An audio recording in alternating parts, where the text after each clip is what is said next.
export capacity in the US ramps up, natural gas prices are going to become basically a global commodity similar to oil, and those prices are going to start coming back up. So I think, in terms of marine energy and renewable energy in general competing with shale gas, it's a question of time and the sort of global pressures on the markets for electricity. Now, one thing that we might think about for shale gas is that this is a pretty small footprint. There's not much to look at. There's not much hardware involved here. And one of the challenges for all renewable energies is that these have large visual footprints. They're trying to harness a relatively diffuse power and turn it into something useful. That's challenging. It takes and it can be visually intrusive to do.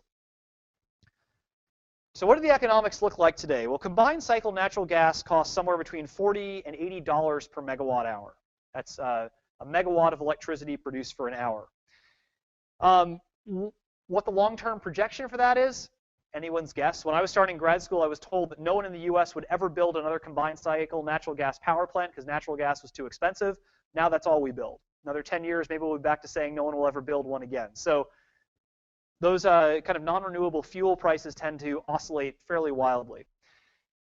Deepwater offshore wind, currently more expensive, about $100 to $300 per megawatt hour, but is heading pretty rapidly into the territory where I think it's going to compete just fine with combined cycle natural gas. So we're not going to worry about that too much today. Tidal current and wave energy, currently much more expensive, order of magnitude more expensive than combined cycle natural gas.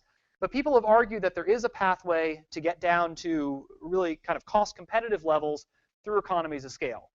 Of course, if there wasn't a way to get to these levels, then there's no reason to do this at all. So anytime you see energy economic analysis, the long run cost will always compete with whatever is the cheapest power available today.